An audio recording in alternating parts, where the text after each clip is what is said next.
Le premier meeting de campagne d'Éric Zemmour, récemment déclaré candidat à la présidentielle, a été la cible d'un rassemblement antifasciste.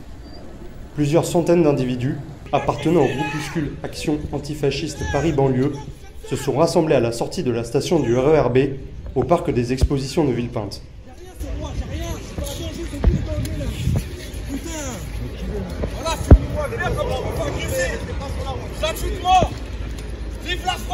Leur objectif, perturber l'entrée des militants au meeting, celui-ci ne débutant qu'à 14h30. Une initiative qui fait suite à beaucoup d'autres.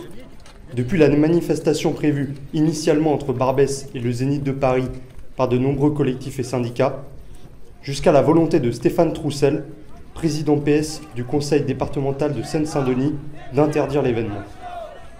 Le but est d'empêcher par tous les moyens Éric Zemmour de s'exprimer.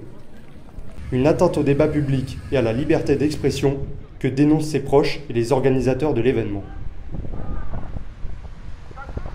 Tous ceux qui veulent empêcher des gens de parler, comment ça s'appelle? Ça s'appelle des fascistes. Et donc ils se disent antifascistes, et en réalité, ce sont eux les fascistes de notre époque. Ils voudraient empêcher Éric Zemmour de parler. Plus grave qu'un président de conseil départemental, normalement socialiste, alors j'aime pas beaucoup, mais normalement il est raisonnable. Mais lui, il y va, il voudrait interdire Éric Zemmour.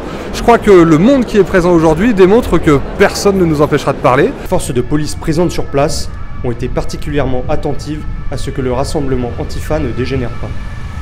Des contrôles d'identité étaient effectués dès la sortie du RER et ont mené aux premières interpellations pour les individus récalcitrants.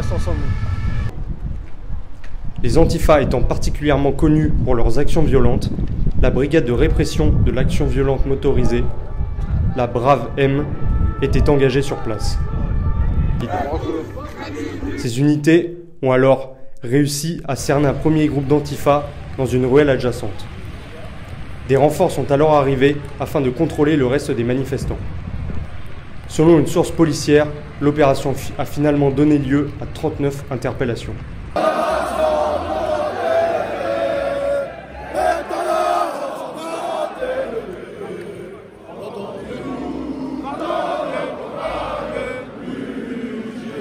C'est pas une découverte, hein, mais la gauche, depuis qu'elle a perdu contact avec le réel et qu'elle a perdu ses électeurs, préfère interdire plutôt qu'essayer de débattre ou en tout cas de laisser la contradiction s'exprimer. Ce qui est bien, c'est qu'ils en font la démonstration ridicule en fait et pathétique, qu'il s'agisse de Troussel ou de Clémentine Autain.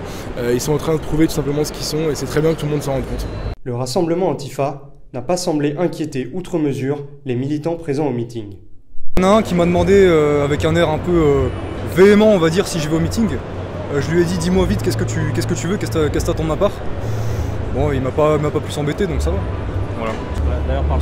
C'est ridicule, ces gens-là sont risibles, c'est un aveu d'échec face au débat que Zemmour met sur la table. Donc de toute manière, moi je suis contre. Je suis contre toute, que ce soit envers la gauche ou envers la droite, je suis contre toute censure. Voilà. En ce qui me concerne, même si je fais en sorte de ne pas être agressif, on veut défendre c'est les personnes qu'on aime.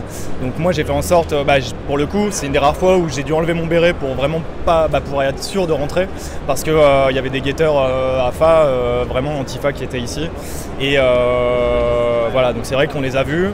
Il y en a beaucoup qui viennent en plus, qui s'introduisent comme ça, qui s'infiltrent. Donc il faut vraiment faire attention, quoi. Je crains les infiltrations, surtout pour les personnes âgées, pour les femmes. Après, je sais qu'on n'est pas du genre à chercher la bagarre, mais par contre, il ne faut pas nous chercher. Et donc, on répond un minimum, même si c'est ce qu'ils attendent aussi. Donc, il faut être très vigilant là-dessus. Ouais. Ils nient toutes ces choses-là. Ils nient le côté historique, tout ce que prône Éric Zemmour et nous avec. Et le truc, c'est que finalement, ils nient leur propre identité et leur propre histoire, quoi. C'est finalement, pour moi, c'est une propre insulte à leurs origines, parce que comme on le voit, il y a des personnes de toutes origines. Alors moi, en ce qui me concerne, j'ai pas d'origine, on va dire extra-européenne. Je suis d'origine polonaise et française, mais il y a des personnes qui sont d'origine de toutes sortes, vraiment de toutes origines, et qui sont là et qui comprennent que tout l'intérêt de notre union, c'est vraiment notre cohésion et voilà, le rassemblement, quoi. Alors, on a vu une altercation entre des policiers et des Antifa. Après, ils ont très vite maîtrisé, on n'a pas vraiment ressenti de danger quelconque. Ça a été très fluide, les gens sont rentrés très rapidement, le service de sécurité a fait son travail, non, c'était très bien.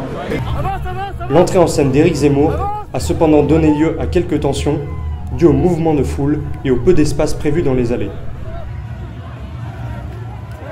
le service d'ordre a évacué un homme ayant tenté d'agripper Éric Zemmour, ainsi que des militants de SOS Racisme s'étant infiltrés au sein du meeting. L'équipe de Quotidien a également été chahutée plus tôt par l'assistance. Des événements qui n'ont cependant pas altéré la ferveur du public venu en nombre pour soutenir Éric Zemmour. Il s'engage sincèrement, c'est un patriote, il veut nous aider à redresser la France et donc je crois que pour ça, les Français l'éliront au mois d'avril prochain et on aura un nouveau président qui s'appellera Éric.